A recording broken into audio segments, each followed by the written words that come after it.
السلام علیکم ورحمۃ اللہ وبرکاتہ۔ آپ صاحب، کسی بھائی نے سوال کیا ہے، ہمارا ایک کام میں بہت رکاوٹ ہے اور حل بھی نہیں ہو رہا، برائے مہربانی کوئی رہنمائی فرما دیجیے۔ السلام علیکم ورحمۃ اللہ وبرکاتہ۔ کسی بھائی نے سوال کیا ہے، ہمارا ایک کام ہے، اس میں بہت زیادہ رکاوٹ آ رہی ہے اور حل نہیں ہو رہا ہے، برائے مہربانی کوئی رہنمائی فرما دی۔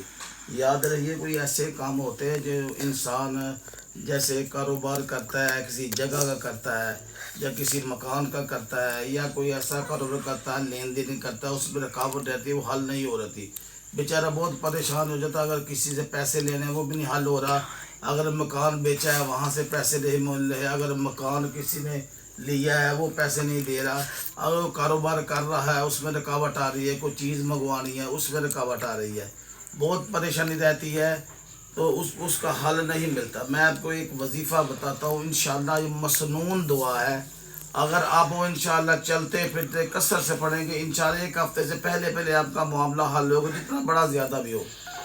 دعا کیا ہے جو میں آپ کو بتانے لگا، وہ دھیان سے سنیں دعا۔ اللہم لا سہل الا ما جعلتہ سہلا وانت تجعل الحزن اذا شئت سہلا۔ یہ دعا ہے، آپ چلتے پھرتے کثرت سے پڑھیں، انشاءاللہ ایک ہفتے کے اندر جتنا مشکل بھی کام ہوگا اللہ کے حکم سے حل ہو جائے گا۔ جزاک اللہ۔ السلام علیکم ورحمۃ اللہ وبرکاتہ۔